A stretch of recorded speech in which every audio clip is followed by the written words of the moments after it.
Ladies and gentlemen, good morning, good afternoon, good evening, whatever time it is of the day, wherever you are. A very warm welcome to this afternoon's webinar, where we're going to be looking at generative artificial intelligence and its place within the aviation risk management field. It's great to have you all here. This is a very hot topic, of course, been receiving a lot of coverage in the media and across the world, really. Right at the early stages of its application around the world.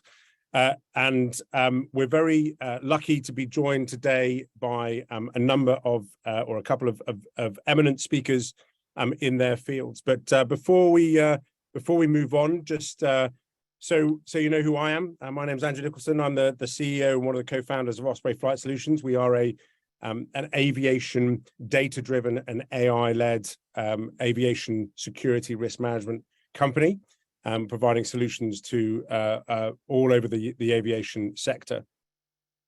We're also joined by Sneha Davda, who is an associate consultant at the AnotherDay, which is a cyber consultancy, part of the Gallagher group of companies. We're also joined by Martin Rossenter, and I will introduce Martin at a later stage. He's a partner at aerospace at Gallagher's. We will introduce him later as he jumps into his area of the webinar later on this afternoon. Just a little bit of administration before we move on. Firstly, we've still got people joining, and we've got almost 100 participants. It's great to see so many people joining in. As I said, it is a hot topic which is garnering a lot of interest today. There are, as always with Zoom, a number of areas where you can chat, but also ask questions of us as we go through this afternoon's webinar. So please do put your questions in the Q&A. If you put the questions in the chat, we may miss them, but if you stick them in the Q&A, we'll definitely be able to see them, and we'll respond to all of those that we can at the end of the webinar. So before I hand over to Sneha to give her part of the webinar, I just wanted to talk briefly as an introduction about generative AI. What is it? What does it do? Why is everyone talking about it so much? And just really to define what we mean by this when we're going through this afternoon's webinar. It is a new thing in a way, and I think the real fundamental shift that we've seen in generative AI, platforms like ChatGPT, like Bard, like DALL-E, and other generative AI type platforms. The real shift, while the technology is a move forward, it's not a massive technological leap. These large language models, these other generative AI capabilities that have been developed. I think the real change that we've seen in generative AI and why it's such a shift in the way that we can interact with AI in general is because of the democratization of this capability. AI historically has been the purview of data scientists, of specialists, or people with a specific interest or knowledge in that area.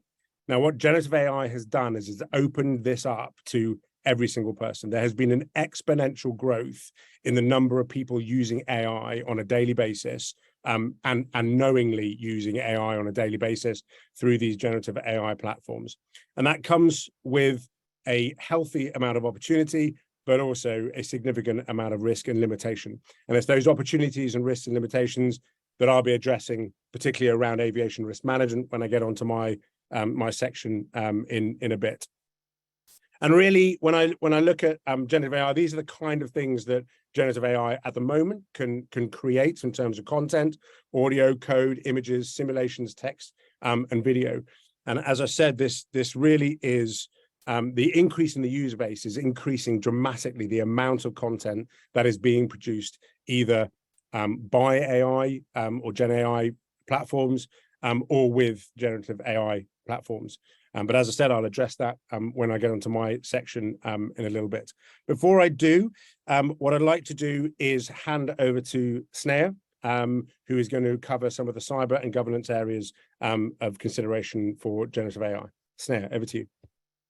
Brilliant. Thank you so much, Andrew. I'm Sneh Adapter. I'm a associate consultant at AnotherDay, one of the Gallagher suite of companies. And my background has been primarily in cybersecurity risk management, governance and policy research, as I used to work at a think tank that quite a lot of people know, which is called RUSI, the Royal United Services Institute. So I come from a background of cybersecurity, and that's basically what I'm going to be talking to you about. Andrew, would you mind going to the next slide? And then again, thank you. So the three areas that I'm going to be talking about are kind of taking generative AI at a bird's eye level. That's going to involve talking about the opportunities, the risks, and the risk management involved in Gen AI and aviation. So it's going to be a bit more of a high level point of view. And the way that we, can think about opportunities is to first start with understanding some of the challenges that are coming around the corner for aviation and are already here. And this is not an exhaustive list, but it can involve anything from, things like increased air traffic volumes, environmental standards, the growing complexity of systems and networks, a greater focus on competitiveness as increasing pressure, and a really complex threat environment, both from a physical point of view and a cybersecurity point of view. So if we take those challenges, what are really those opportunities for Gen AI to improve those trends, as it were? And I've grouped these into kind of 4 areas, but this is, again, by no means exhaustive. One of the areas that it can really improve is efficiency, and that can be anything from things like workflow orchestration, data quality tooling, aircraft design and operations, which might involve things like surrogate modeling, which would be, simplifying complex models to reduce computational time in designing aircraft. So that could involve inputting data from, the geometrical characteristics of a wing, and airfoil and flight conditions to create, the perfect wing, as it were. So there's lots of kind of areas of efficiency that it can build on. One of the areas that it kind of dovetails with decision making is virtual assistants, and that's something we're seeing a lot of, in terms of those democratized models that Andrew was talking about, and those can speed up decision making by providing information at a faster rate. So it can improve efficiency, but it can also assist in making better decisions, and better being very subjective in some areas. But decision making kind of touches a lot of things as well, doesn't it? So that can include things like predictive maintenance, and obviously with the proliferation of the Internet of Things and data collected from sensors, predictive maintenance can become more accurate, can become faster, and pull in wider amounts of data points. But it could also, help decision making from threat modeling and risk management, which is what Andrew's going to be talking about later. And I mentioned environmental standards before. Sustainability is another place where, Gen AI could help, by passing data from impact assessments from emissions to help make better decisions in the future, or things like compliance as well, and finding efficient ways through heavy regulation. The final thing that I want to talk about, being an ex-researcher, I had to get something in there around engaging with researchers. And one of the opportunities for aviation businesses is to really get involved in the research that's happening on the ground at the moment, not just in the industry, but within different bodies. I've written one down there on the screen, but there are plenty of those types of research bodies where aviation businesses can get involved, and people within the industry can get involved to help shape what innovation looks like, but also then shape what the regulation looks like coming on the back end of that. And that would help maximize applicability of Gen AI solutions. So really, that's a kind of great way to get involved. Andrew, would you mind moving to the next slide? Thank you. So obviously with the opportunities comes a whole host of risks, and this is really where I want to dig into what that means from a cybersecurity point of view and technology management point of view. Risks from GenAI can cross cyber, but they can also go into governance, ethics, privacy, and much more, which is what we're going to go into right now. But it's important for the aviation industry to be aware of these based on the safety concerns and the regulatory environment and scrutiny that you're under, even if these are applicable in a more general way. And I'm going to be talking about them in a general way, but that doesn't reduce their applicability. And the risks associated can really depend on how you procure or build the GenAI solution.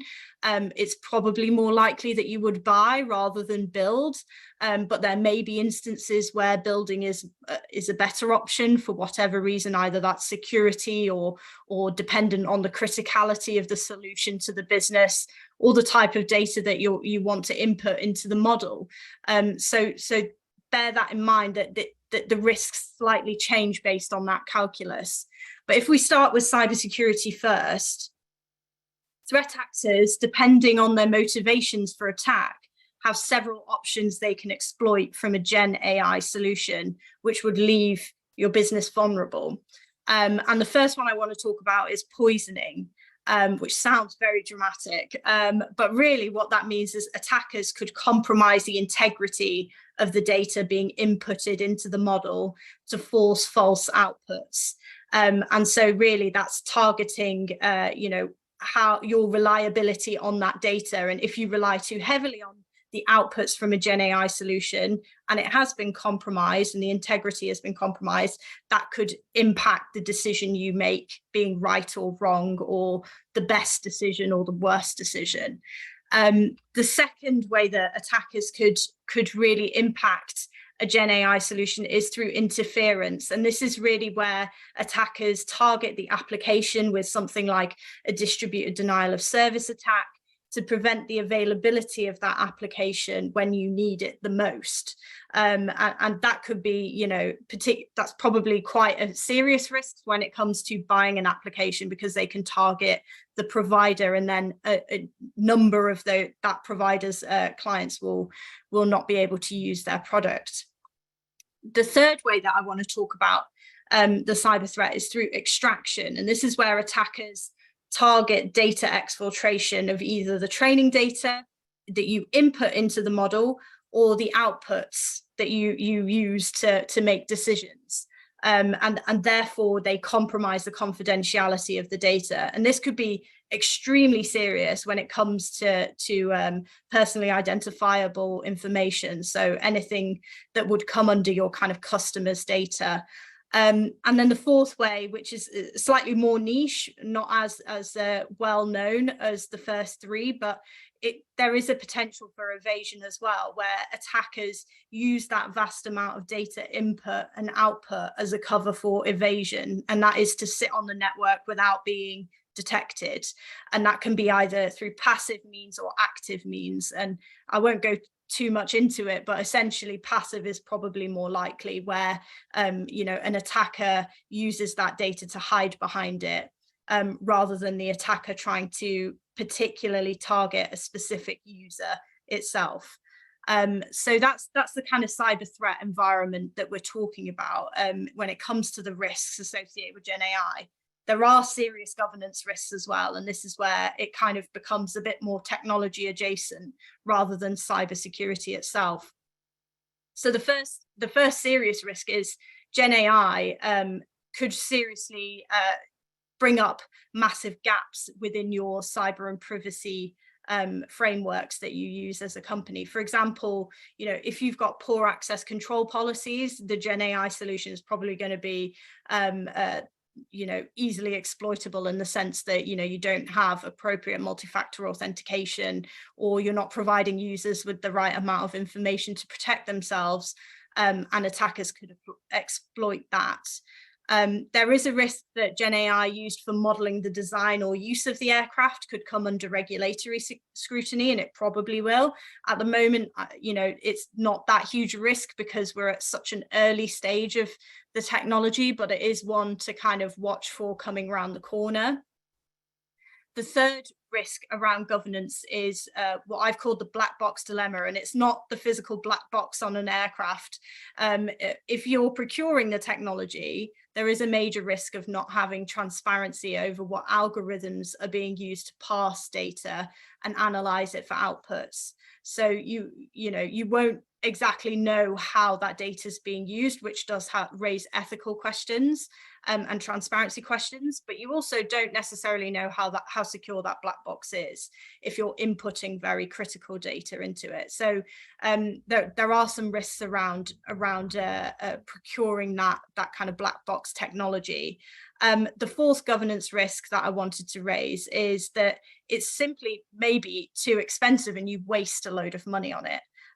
You have to kind of weigh up the options between the scale of the application. If the application isn't going to reap you huge gains, there's not necessarily much point in implementing it. Or if that application is going to take years to implement because it's a complex piece of technology, then there's a question around how much money you're spending on it. And so that is another governance risk. Moving on to intellectual property, which is a hot topic right now. But the first one that I wanted to really raise is copyright infringement. And we're seeing this at the moment over the news every single day. There's almost not a day that I don't see another person, suing an AI provider over something. And this is critical for GenAI. And I think probably some people have seen in the news the very famous comedian Sarah Silverman. She's suing OpenAI over them ingesting the content of her books, which is understandably behind a paywall because you buy books. So she's suing them over copyright infringement. And so the legal kind of parameters around these tools, we're still figuring them out. And I think there's still going to be a continual news cycle of this for quite a while. Leading straight onto that is the ownership of that data, and think about this in the way of customer data, I think, in particular, because that data is of such high value and so seriously treated. When you input it into a procured AI solution, there's a risk you might not be the sole owner of that data. So it's worth throwing lawyers at almost to understand what the liability looks like and ownership looks like around GenAI. And then the third one, which I won't labor on too much, but it's downstream obligations, i.e. understanding where you sit in that procurement framework when you do buy a GenAI solution. So are you going to be held liable for a decision from an AI, a GenAI solution that has given you the wrong output? Are you then liable for that output, or is the provider of that technology liable for that output? So that's again something to think about. The fourth group of risks that I want to talk about is misuse and misalignment, and it's probably the most popular one that you hear of the most, which is bias in GenAI solutions. So with GenAI, it's not just about the outputs that might be biased, it's also the tool retraining itself on those biased outputs and therefore amplifying the effect of that biased data. So that's something GenAI is of particular concern around, and that relates directly to things like confabulation and hallucinations, which is something that Andrew is going to talk about later, so I won't go into that. And it also relates to things like misinformation. So again, is it going to retrain itself based on false information? And so understanding that data set is really critical. And then finally, with misuse and misalignment, is getting that human versus AI balance right when it comes to decision making. GenAI can speed up your decision making, but it can't necessarily make better decisions for you. And therefore, there's the risk of relying too heavily on the technology in that you make the wrong decision in whatever scenario it can be applied to. So that's, again, something that you want to think about in terms of the risk nexus. Moving on to risk management, if you wouldn't mind moving to the next slide, thank you. First, I'd like to talk about those cyber risks and managing those cyber risks. So we've kind of fundamentally believe if you're going to procure a piece of technology or build a piece of technology, it needs to be protected just as you would treat any other piece of software. But when it comes to GenAI, you probably want to think about additional scrutiny and feedback, particularly because of the size of the data sets that you're working with and the kind of criticality we're talking about. So the first thing you want to do is conduct a data impact assessment. And really all that's going to do is determine what the inputted data looks like, the criticality of that data, who owns that data, and who is accountable for that data being wrong or right.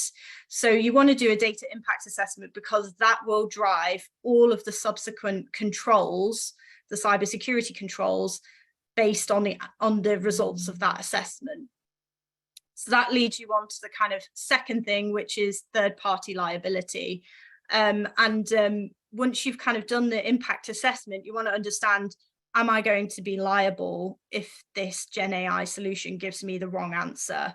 Who is liable and where? And you know, what does that mean for my business? So that's the kind of next step. And then after that, you want to think about what the controls environment looks like as a reflection of the results of number 1 and 2.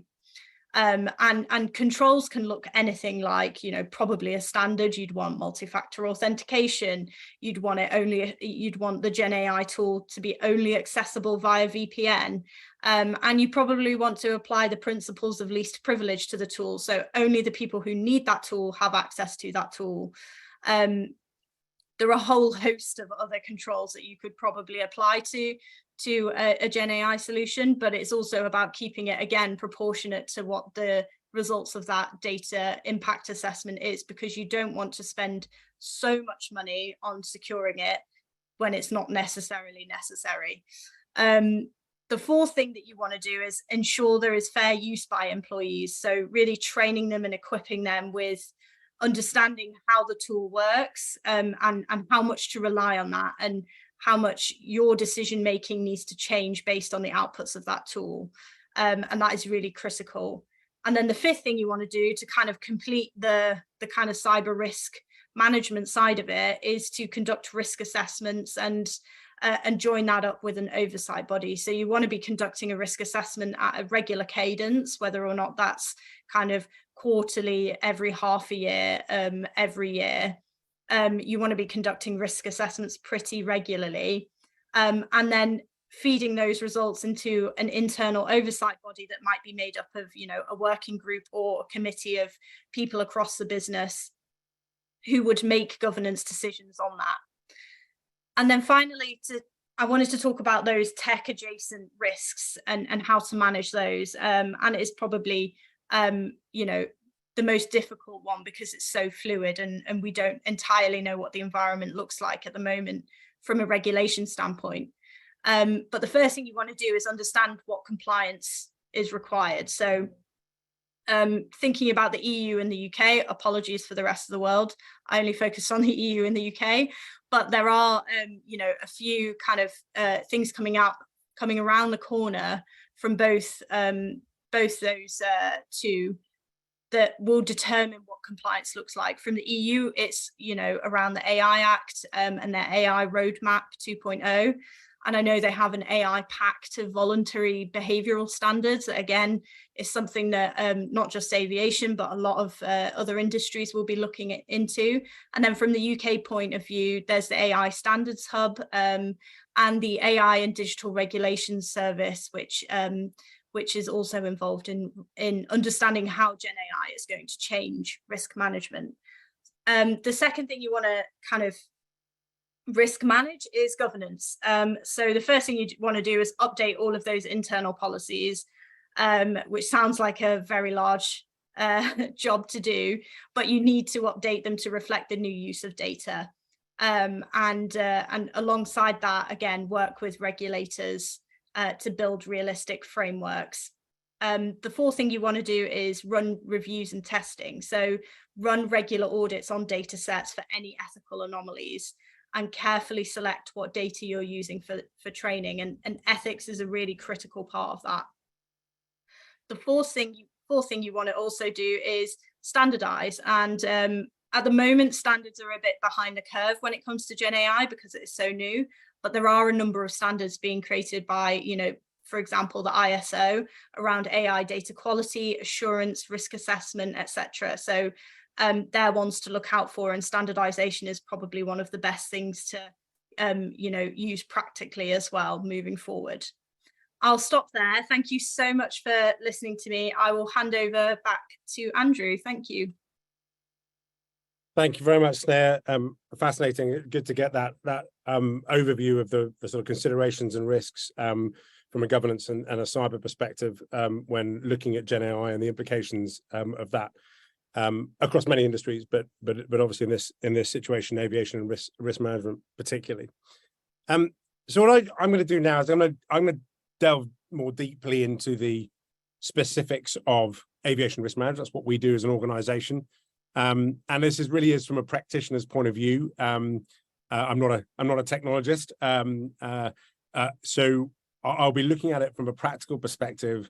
What does this mean for us conducting risk management? What threats, what risks, what limitations, and what opportunities does Gen AI present to us when we're trying to implement, manage, and run a risk management process, and most importantly, make our operations safer and more secure through proper risk management techniques.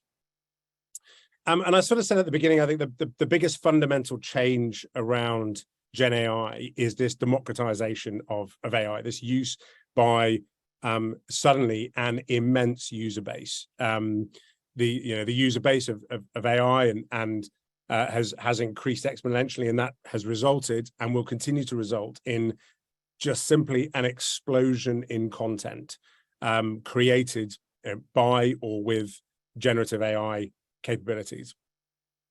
And the biggest challenge that this poses to all of us is distinguishing fact from false.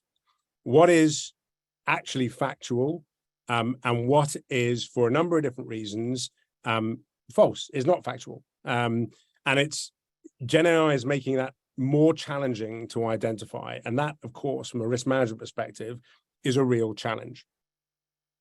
I just want to talk briefly about, very briefly, so I don't get into the depths of detail there, but when I talk about risk management, I'm really talking about an ISO 31000, or in the aviation context, ICAO Annex 17 type risk management process, and looking at where generative AI capabilities can slot into all of these different aspects of this type of methodology. So risk identification, risk analysis, risk evaluation, risk treatment, but also, of course, establishing the context and communication and consultation, and to a certain extent, monitoring and review.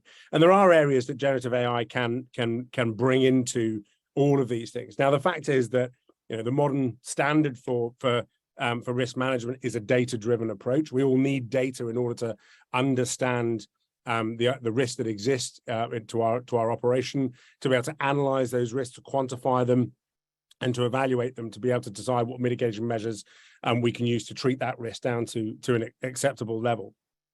And the big problem with generative AI is it is confidently, but completely ignorantly wrong. It doesn't know it's wrong when it's wrong. And it's very difficult, therefore, to determine, again, what is fact and what is fiction.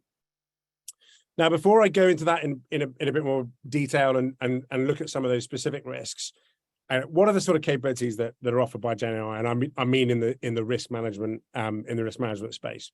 So process framework and methodology benchmarking, looking at what are ISO 31000 or other methodologies and frameworks, bow tie risk assessments, other frameworks that are used. Now, Gen AI can provide examples and methodologies and processes that can be used to benchmark your current processes, or to look at implementing new processes or improved processes in your risk management structure.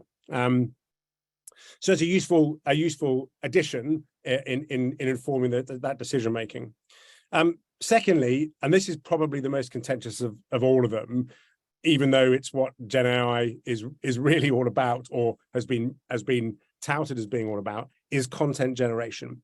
So this is asking ChatGPT, what are the risks that exist in a certain airport? What risks does my aircraft face overflying this country?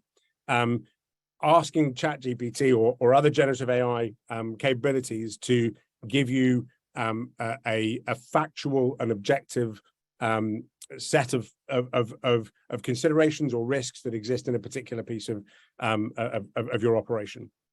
It's a really contentious issue because it's really dangerous, fundamentally, because, again, going back to my point about generative AI being confidently but ignorantly wrong on occasion, you don't know when it's wrong, and therefore could have a major impact on identification of risks and evaluation of those risks. But there are some other areas that aren't necessarily talked about to the same extent, but actually generative AI can be really powerful in supporting, certainly in terms of scaling operations, making operations more efficient, and adding some capabilities that otherwise would require massive human investment in order to achieve. And I'll talk about these in a bit more detail later, but just to give you an idea. So scaling data ingestion, so improving the rate at which you can pull data in concerning risks, the identification of risks, and being able to then analyze those risks. Scaling that data ingestion, there are some capabilities that GenAI bring that is really powerful in that area. One of those, but it also brings other benefits, is the summarizing of content and translating to add the richness to that data. So imagine if you've got 100 newspaper articles that you need to read around aviation risk in a particular country or whatever it is. Being able to summarize those down, so using that specific data set and summarizing that down to something which is digestible, easy to understand, has particular data points pulled out of it, is something that generative AI is really good at doing. Categorization and tagging, grouping certain types of event and data that you can provide to generative AI and lumping them into blocks, into categories, and tagging them with certain amounts of certain aspects of data. Again, something that can add a certain richness to a risk management process to give you a better picture of what is going on in your environment. And finally, pattern, trend, and anomaly identification, focusing on what matters. Now, slightly tangential to generative AI, again, you can be very careful about generative AI identifying false patterns, but not knowing it's identifying false patterns. But it's certainly an area, probably a future development that will be need to looked at. So let me just talk about limitations firstly. I know Sneh has gone and talked about the sort of overarching challenges and considerations, things you might want to think about when implementing a Gen AI solution. But in terms of risk management, there are a couple of key limitations, I think, that we all need to be aware of when we're using it to support our risk management processes. The first one is the training data set limitations. Now, this is ChatGPT. It's obviously the most well-known of the generative AI platforms, alongside things like Bard and DALL-E. But it takes an awful lot of computing power and a lot of money to train these large language models in this particular case. It's estimated that training ChatGPT, the latest version of ChatGPT, cost about $15 billion to do the complete training set. That is obviously a massive amount of money, and so you can't do that regularly. You can only do that on the odd occasion every few years, and therefore there's always going to be a limitation to the amount of training data that you've got at the moment. Now, I'm sure in the future, as technology improves and advances, that rate of training will improve, but it does pose a problem. At the moment, ChatGPT, the training data stops at 2021, even though sometimes, as you can see in this example, ChatGPT doesn't know that itself, but the training data does stop in 2021. And of course, when you're looking at risks, you're doing risk identification, that poses a problem because it's not up to date, and it can't identify what's going on really up to date. So that's a major limitation to generative AI. The second one, I think this is probably the one that's gained the most press and media coverage, is hallucinations or delusions, or a number of other terms that are used to describe this.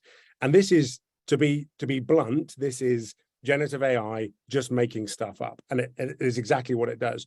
You may have heard the story of the lawyer who went to the federal court and used ChatGPT to write his affidavit, and all the sources that ChatGPT had cited within the affidavit were completely made up. They didn't even exist, and of course that ended up in the complete collapse of that particular law case.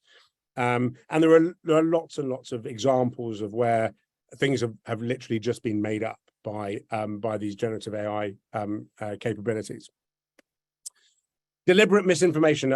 Snare touched on it slightly, but one of the things that generative AI is good at doing is articulating things that is difficult to differentiate between what is fact and what is fiction. Again, some of you may have seen this. An AI image was generated of the Pentagon being blown up, or a large explosion at the Pentagon. Got a bit of media coverage. Of course, it's easy to validate and verify whether it's happened or not. If you live in DC, just look out the window, and if there's a plume of smoke, or if there isn't a plume of smoke, then maybe it's not accurate. But even so, this kind of misinformation, and I'm going to go back to this again in a second, is a risk and a limitation that we all need to be aware of when we're looking at risk management.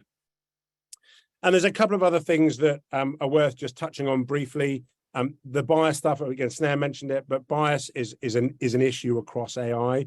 But it becomes more of an issue when, again, the user base becomes so huge, and that bias then gets spread, and gets it becomes, again, difficult to extract that truth, that fact from the output that the GenAI platforms are pushing. Ethics, again, this example here about being able to get ChatGPT to describe how to make a Molotov cocktail. There are ethics challenges there that again we need to be careful of. We need to understand from a risk management perspective. And geolocations, just briefly, some of you may have seen it. Bellingcat did a very good article about using generative AI to do geolocation for investigations. So given a photograph, can you tell me where this photograph is, in a couple of hints? And it was really not very good at it at all. And there was a whole pile of things around, again, hallucinations, and again, just getting it completely wrong in that area. So there are some quite significant limitations to what generative AI can achieve. I just want to give you these examples, because these are real life examples of how difficult it becomes to distinguishing fact from falsehood. So this is a photograph taken just last week by our CTO. He went out Osprey photographing, and took some amazing photos. But of course, as the way, Ospreys come into land and catch fish very, very quickly, and sometimes you don't catch the whole bird in the frame. So what Kev then did was went to his photo manipulation program and asked the photo manipulation program to complete the picture of this osprey. And that's what it did. And I think if you blink twice, you would not be able to tell that that was not a real photo of an osprey. And there is no seam between the reality, the actual photo, and that which was generated by the generative AI there. And I think that shows how good this stuff is and how difficult it is to distinguish between reality and what has been generated. Another example, again, of the same photo shoot. The amazing thing about here is if you look at the lighting, if you look at this water spray, all of those aspects, and again, let me just flick back. That's where the original photo was cut off. The lighting, the spray, the movement, everything is so difficult to tell the difference between the reality and what has been generated by the photo manipulation software or photo editing software. Now, of course, these are photos of birds. Okay, so an osprey is clearly relevant to us, but they're just photos of osprey. So what does that mean for us? Well, what it means is that it can be different. It can be easy to create photos that then pose a much bigger challenge to us when we're looking at aviation risk management. As you can see, this is a picture of a number of weapon systems, a Russian-made BAM-PADs and a US anti-tank guided weapon system, amongst other weapon systems. And here are two weapon systems directly picked out from that particular photo. And again, look at the weapon system to the left of that. there are some, looks like heavy machine guns to the left of it.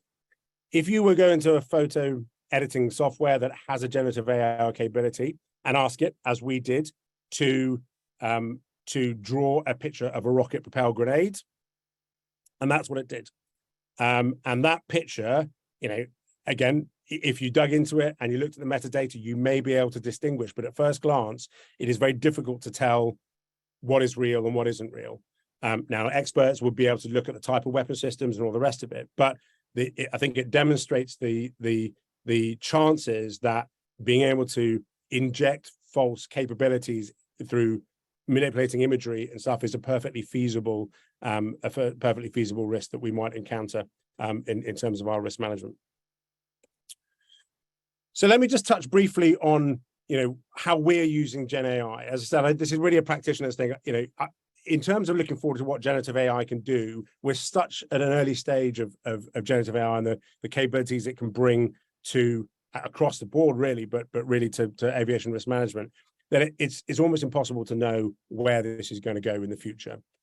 But we've done a lot of work into understanding and starting to implement GenAI capabilities to enhance our capabilities to make us more efficient, more scalable, understanding the caveats and limitations that these platforms can bring.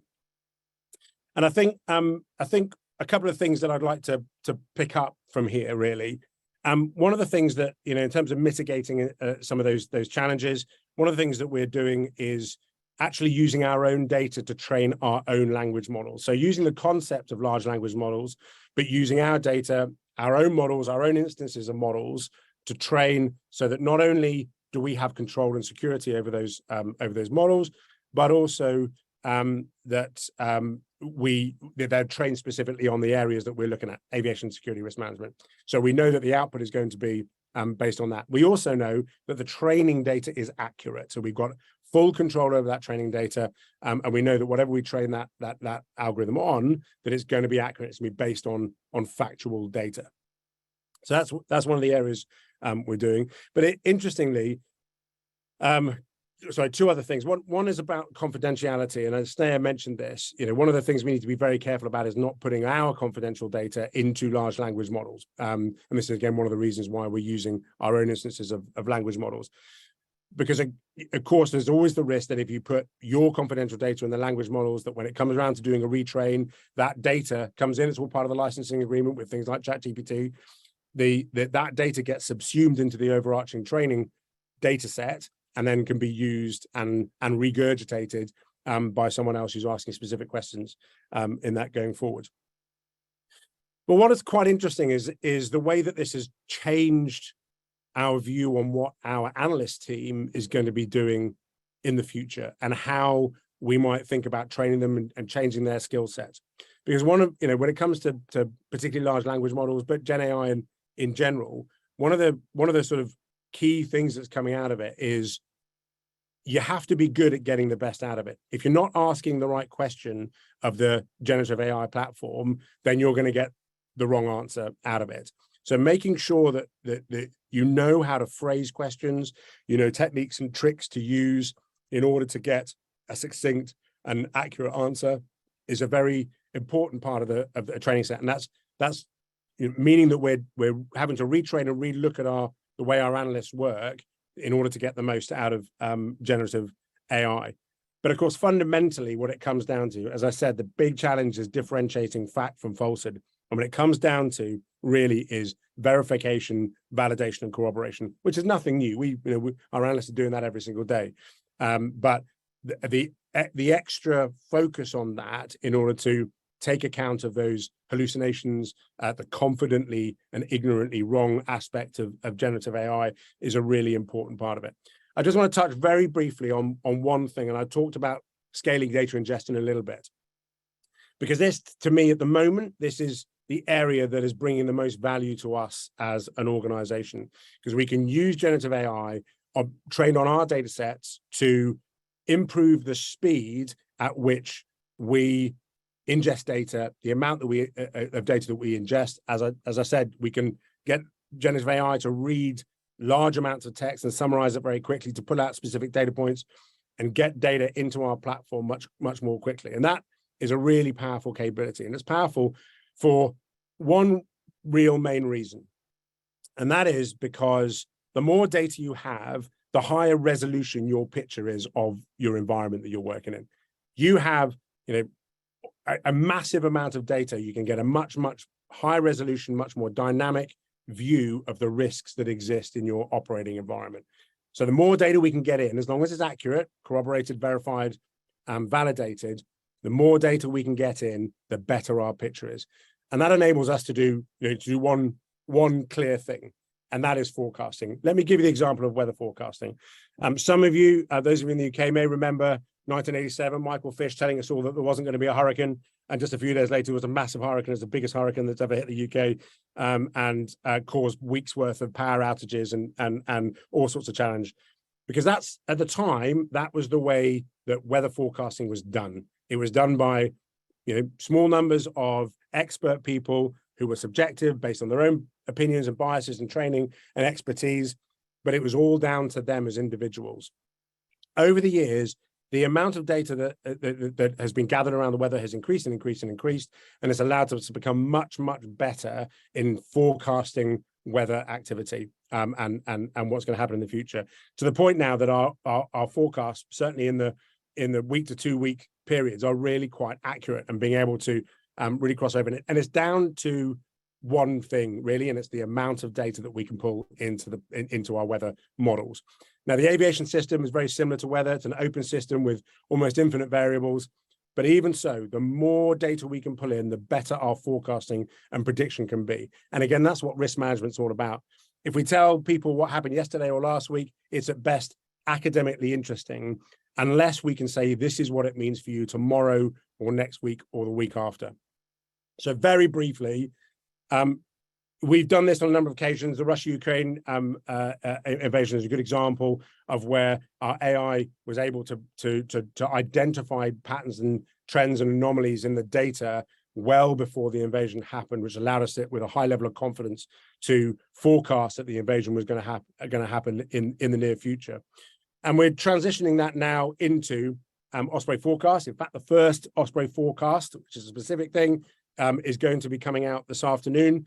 And for those of you who receive our alerting, you will see our Osprey forecast starting to come out this afternoon. This is deliberately because, firstly, we're managing to pull in that amount of data that's giving us the confidence to be able to forecast with high levels of accuracy. And it also means that we can separate out telling everybody what's going to happen in the future and what we think is going to happen in the near future from what's happened historically. Both of which are important, but looking forward is where we can help organizations to avoid disruption and avoid the risks that they may face. So what I'd like to do now is hand over very quickly to Martin from Gallagher's, who's just going to talk briefly about our partnership before I wrap up the session. Martin, over to you.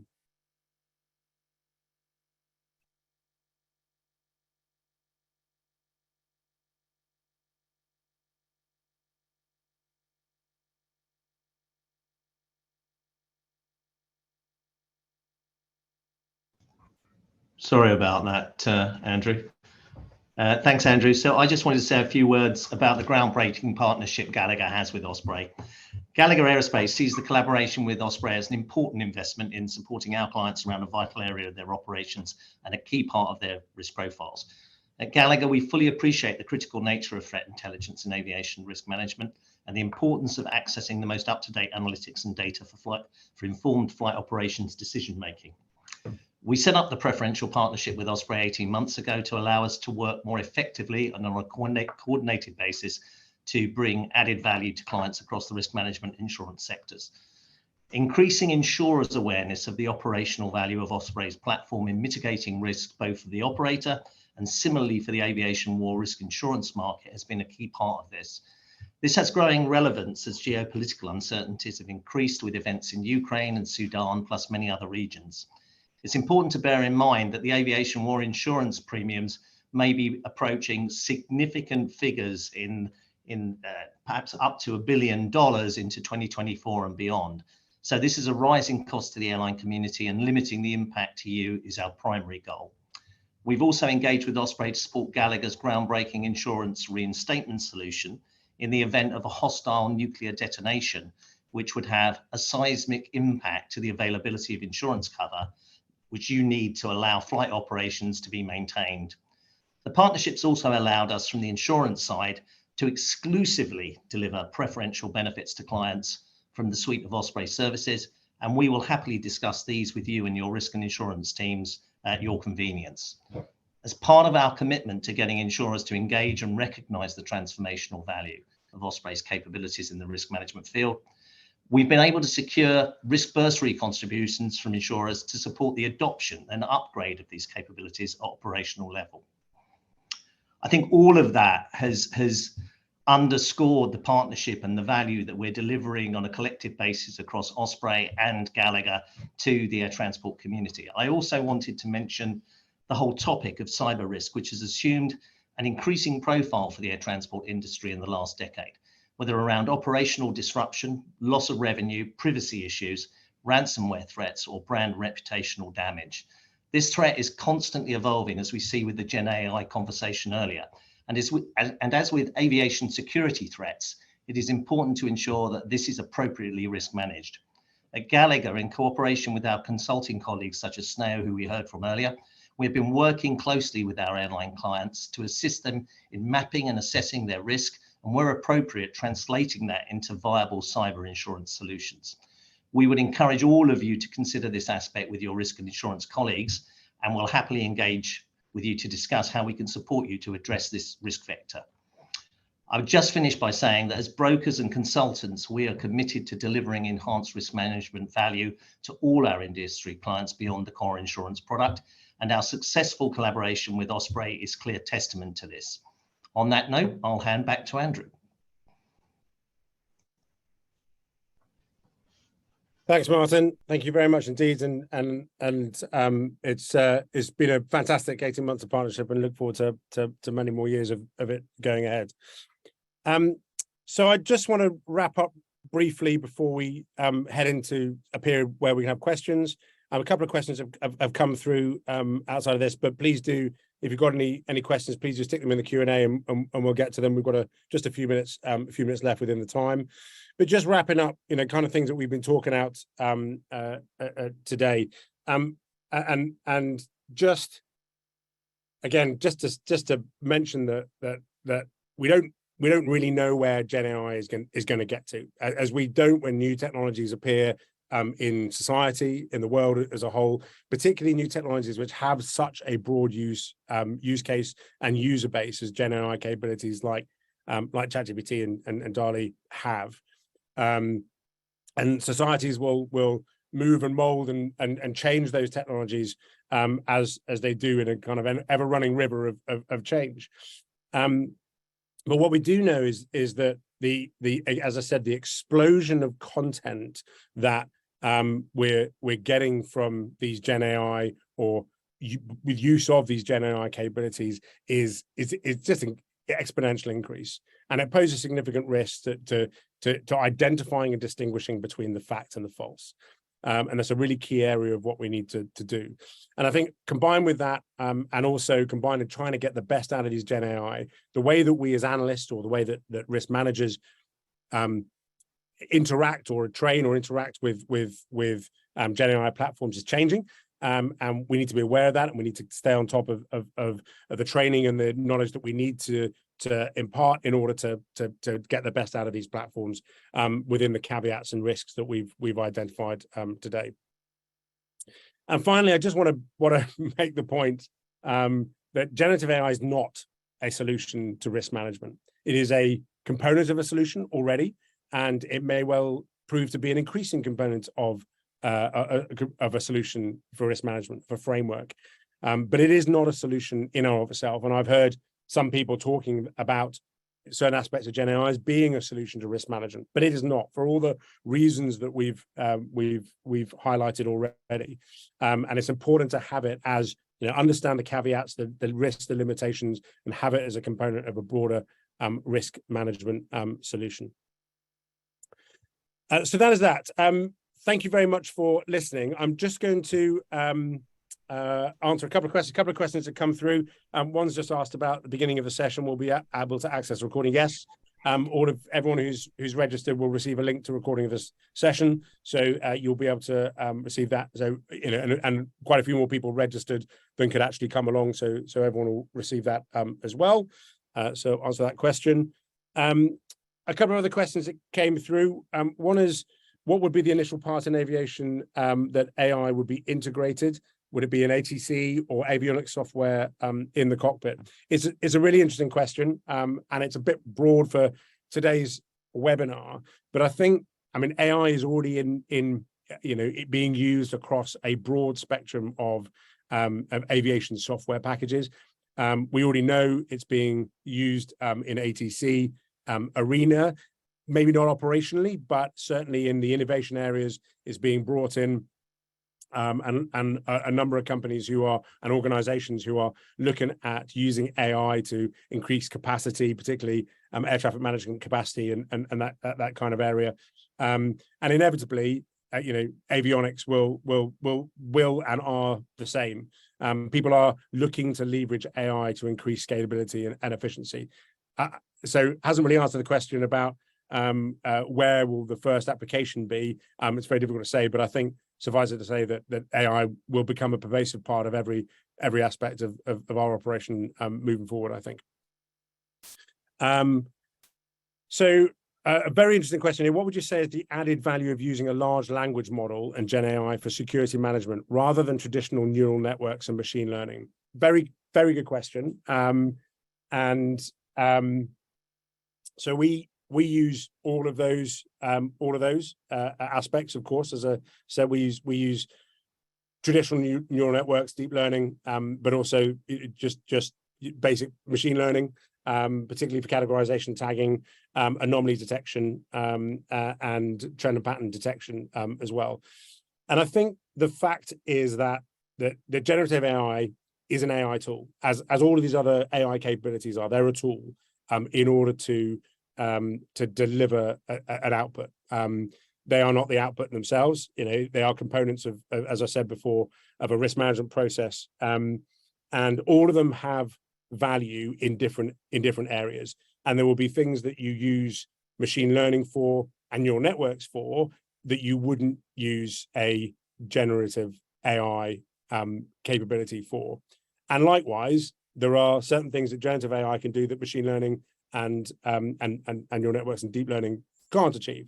And I think things like there are a number of sort of summarization capabilities out there, but GenAI is particularly good at summarizing large amounts of text and pulling out specific data points.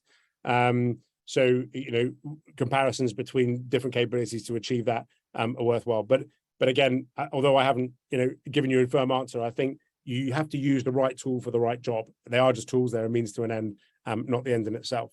So hopefully that gives sort of my perspective on that.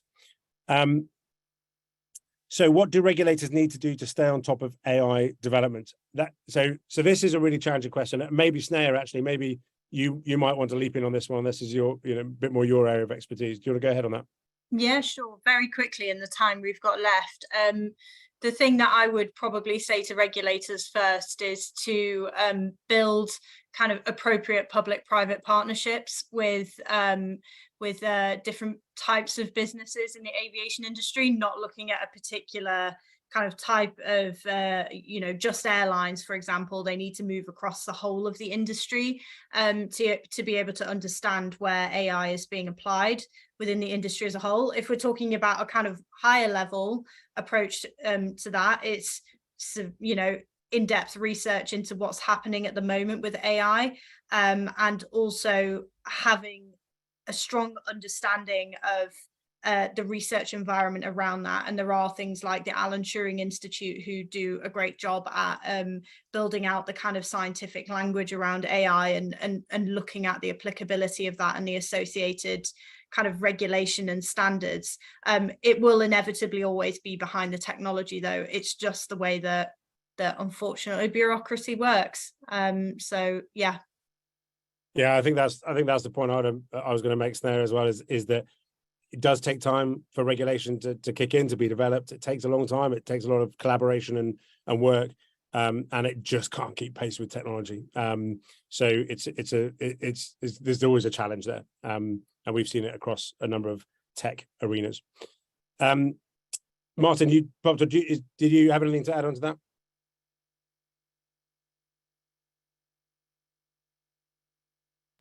No, I think that's. I think we've probably reached the timeout zone, Andrew. So I won't add anything further, other than to thank you for the opportunity for Gallagher in our various guises, especially in another day, to partner with you once again to bring a really fascinating and challenging topic to the air transport community. Great. Yeah, thanks, Martin. And just literally the two other questions in which I can answer in 10 seconds. Any suggestions on GenAI in-depth training for AvSec professionals? I don't think any has been developed as yet. I'm sure there are organizations working on it, and we are looking at it as well. But there's nothing in place that I know of yet. Secondly, would you agree that regulation needs to be sector specific rather than a one size fits all approach? Absolutely, 100%. So hopefully those answer those two questions. Great. Look, I'd just like to say a huge thank you both to Martin and Snea for taking part in this and for adding so much to the webinar. And thank you all for attending. I hope you found it interesting and informative, and added some value and gave a bit more of insight into how we're looking at GenAI and the risks and the opportunities that are based with it. Please do reach out to us at any time with any questions or if you want to have any other conversations. But meanwhile, fly safe, take care, and see you all again soon. Thank you very much indeed.